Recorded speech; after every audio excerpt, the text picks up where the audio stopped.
Well, several months ago, a book was given to me, and I took it home and I started looking through it, and then I started reading more, and then I started reading more about it, and I just became fascinated with this book called The Liberal Mind, The Psychological Causes of Political Madness.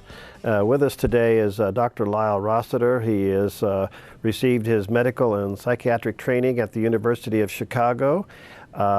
He is board certified both in general and forensic psychiatry, and for over 40 years he's diagnosed and treated mental disorders with special interest in personality pathology and its development origins. He's retained by numerous organizations to testify and speak.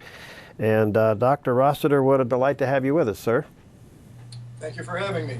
I found your book fascinating, and I guess the first question I have is, what led you to take on this topic this way?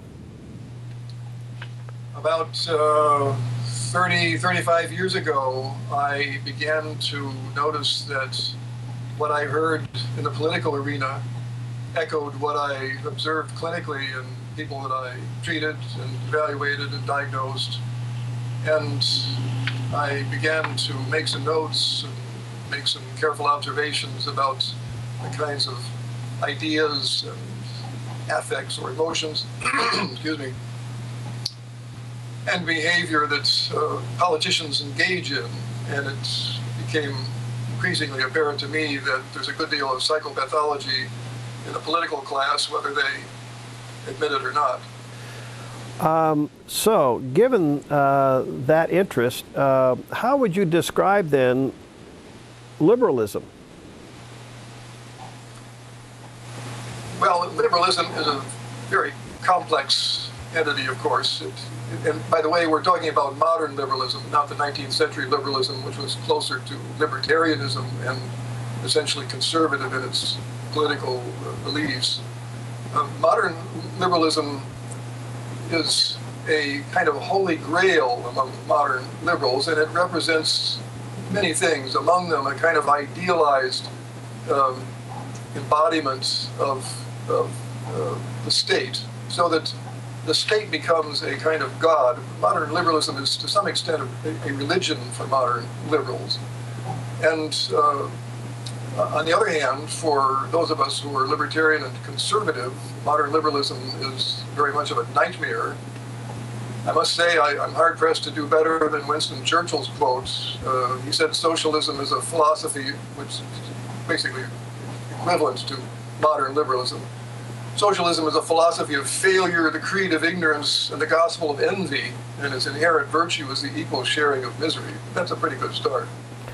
So, does this have a tendency to become a form of religion? Well, it is in a sense of its the modern liberal faith and uncritical belief in modern liberalism, in the creed, the ideas, the beliefs that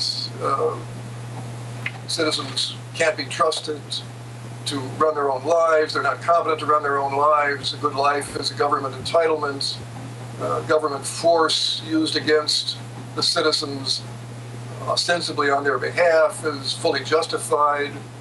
All kinds of positive rights or entitlements and welfare that are the justifiable due of the citizen, provided that the ruling elite runs the show. So there's quite a complex assembly of ideas that I've turned in my book, The Modern Parental State.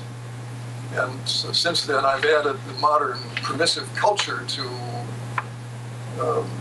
denote two of the main limbs or arms of modern liberalism, the modern parental state and the modern permissive culture, the latter referring to the developments, of course, in the 1960s, and since then of a great deal of permissive attitudes toward sexuality, drugs, excusing aggressive and obnoxious and even criminal behavior and so on. So that almost anything is excusable these days in the modern permissive culture, which is part of this So do liberals have a hard time taking responsibility for themselves, or are they totally dependent upon others?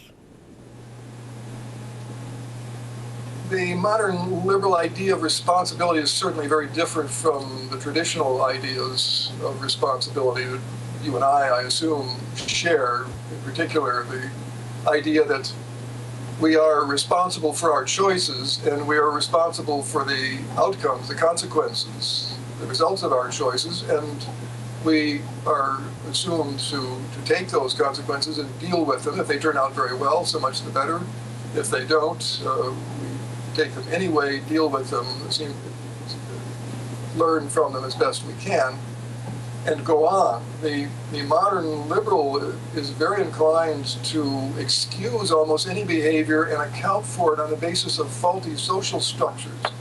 By that I mean the economic and social and political arrangements of our society are considered by the modern liberal mind to be the causes of most, if not all, human agonies: crime, poverty, various forms of certainly of inequality.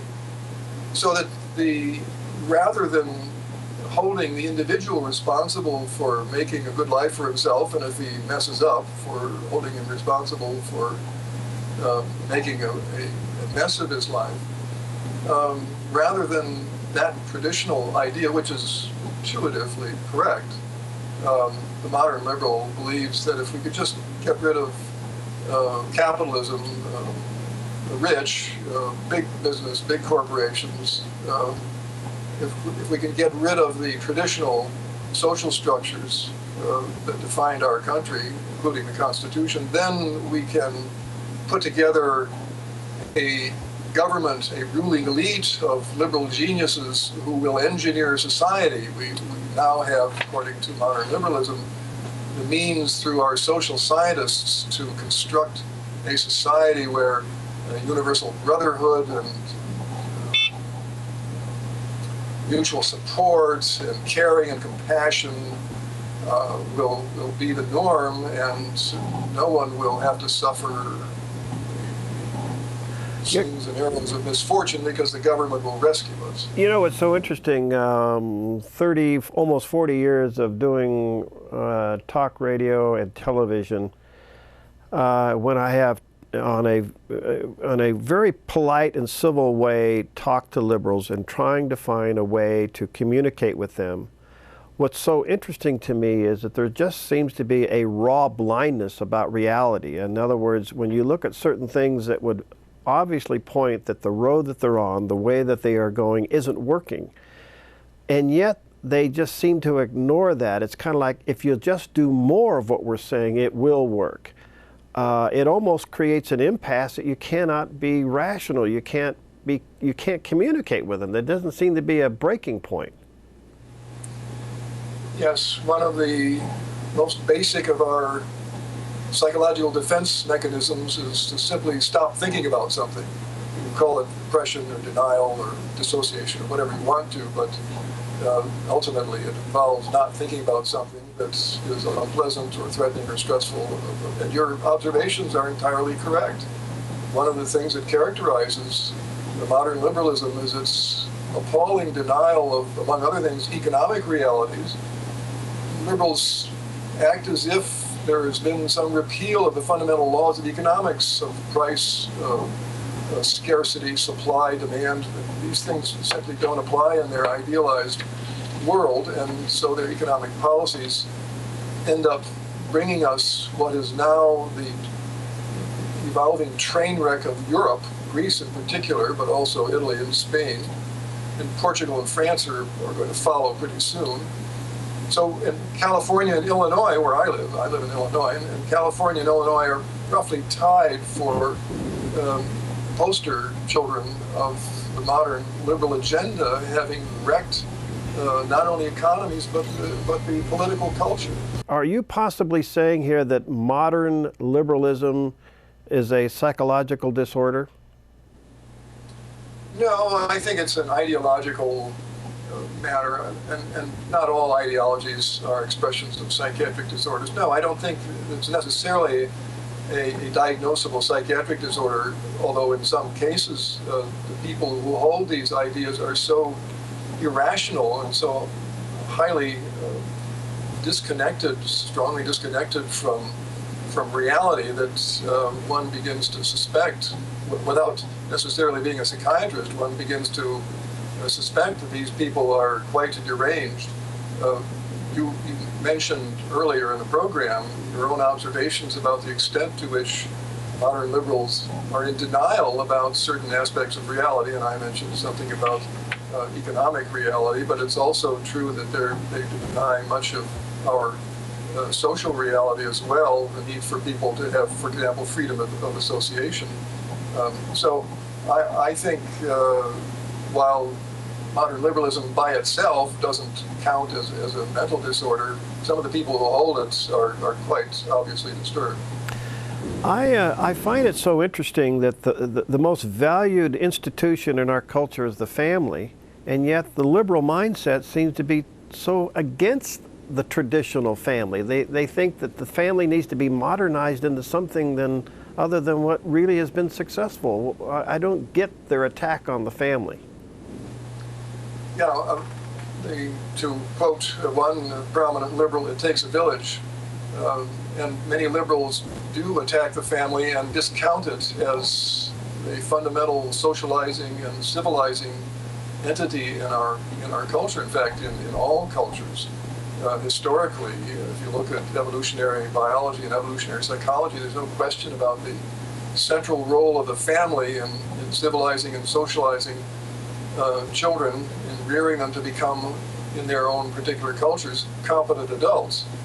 The fact that liberals attack the family suggests to me, and there's substantial evidence if you look at liberals case by case, that they have had in their own lives very severe conflicts in their own families, and for that, among other reasons, they are inclined to denigrate the importance of the family, even treat it with a great deal of contempt, and attempt to replace it with some sort of collectivist social institution, which will never work because the way we human beings are put together.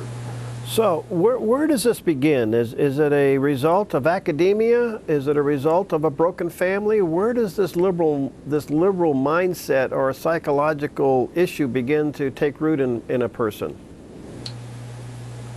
Typically, what happens is that in late adolescence or early adulthood, the person who becomes a modern liberal, especially a radical liberal, and that's type I'm referring to most of the time when I say modern liberal, the more radical fringe.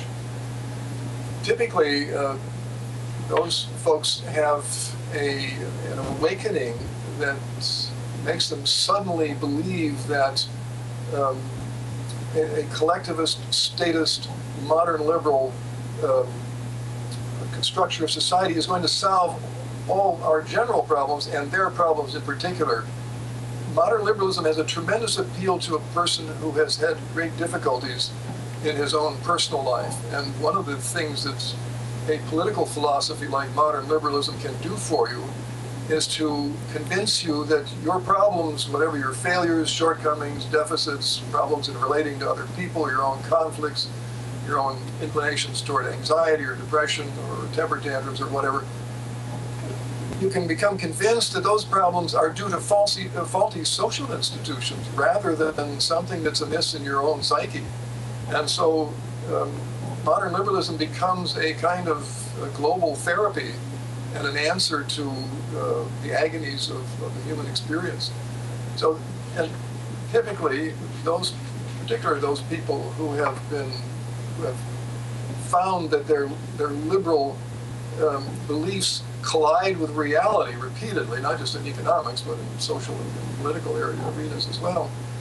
Those people, when they recount their childhood experiences, have typically had some pretty painful experiences of deprivation or neglect or abuse or some combination thereof in their early years, in their formative years, and later on, modern liberalism becomes a massive defense mechanism which makes life look better to them and gives them, among other things, a sense of considerable meaning in their lives, as well as a membership in a society of other true believers in modern liberalism.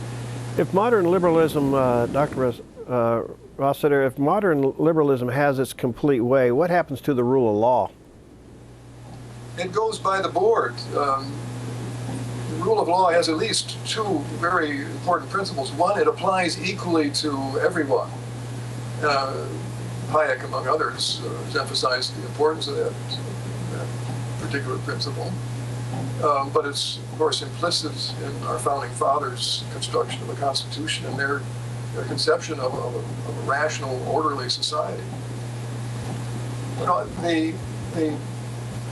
the failure of keeping it equally applicable, the rule of law equally applicable to everyone, is seen in various forms of preferential treatment, the politics of identity, the exceptions made, and indulgences in affirmative action, and so on. And also in the tendency for modern liberals to get into class warfare, to pit one faction or segment of the society against another. So that's an important issue in considering what happens to the rule of law. And finally, and I realize we're not being totally fair to your book because it's fairly extensive and I want to have you back. What is there a cure for this? I mean, it seems like the whole world is suffering from this now, and we're certainly looking at it whether or not we're going to return to some form of rule of law in this next election cycle. But is there a cure for this? I mean, can people get over this? In some cases they can, and in fact do, and there have been some people who've been prominently liberal. David Horowitz is one of them, whom I greatly admire, who was a flaming liberal at one time, and another one was Joseph Farah, who's CEO at World Net Daily. These people are letting it be known that they had these early experiences of one kind or another, including indoctrination from very liberal parents, that predisposed them to modern liberalism. But they realize that eventually these beliefs that characterize modern liberalism collide with reality, and they just don't work. So I think we may be like the person, the drunk who ends up not really getting into a rehab program until he has hit bottom. And that's what we're doing in Greece and Spain and in other parts of Europe and in parts of our own country. I mentioned California and Illinois earlier. We are getting to the point where our country is becoming so dysfunctional, excuse me, so crippled in its abilities to maintain a society of ordered liberty, that we are pretty soon going to be in the gutter and thinking, this just doesn't work, we've got to go to some different plan. Do liberals have any kind of a faith base to them? Well, I mentioned before that liberals tend to be, I don't know if I said this explicitly, but tend to reject traditional religion and traditional kinds of spiritual experience, and instead deify the state. So yes, in a sense, they have great faith in the tenets of modern liberalism, seeing it as a kind of providential entity that's going to provide everyone with everything they need.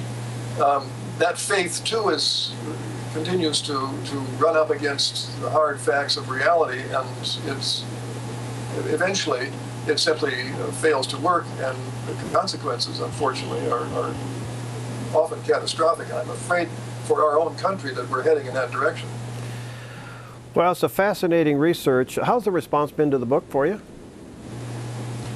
Very satisfying. I get the occasional hate mail, as you might imagine. Right. But most of the emails that I've made acquaintance with a number of very interesting people around the world, actually, particularly in this country. So that's been the kind of meeting of the minds to communicate ideas with some of these people. By the way, in answer to your question, if I take a few seconds, is there any cure for this? I strongly recommend to your viewers a book called The Modern Liberal Jungle by James Connolly. It is really a brilliant exposition of the irrationality of modern liberalism, and it includes also the history of its development in this country, the history of conservative development and the contrast between conservative principles and liberal principles. and a number of other things. He's a very generous author. I urge you to have him on your show. James Connolly, he's a PhD in psychology, and his book is just published, and I'm almost finished reading it. It's just superb. Thank you for that. Well, let me ask you this. Would you consider our president, Barack Obama, to be a modern-day liberal? Oh, absolutely. He's a radical liberal, and his off-the-cuff, unscripted comments from time to time, like spreading the wealth, and he said to the plumber, and more recently, this gem that said, "You didn't build that, someone else made that happen." That kind of confession of his faith is very revealing, and I think Charles Krauthammer, among others, had some interesting comments about that, and how revealing it is of this man's, speaking of denial, his disconnect from the realities of economic life, among other things. Wow. Well, Dr. Rossiter, thank you for being with us. We'll get you back. Best to you with this book, and we will look up Dr. Connolly and see if we can maybe get an interview with him as well. Thank you for your time today.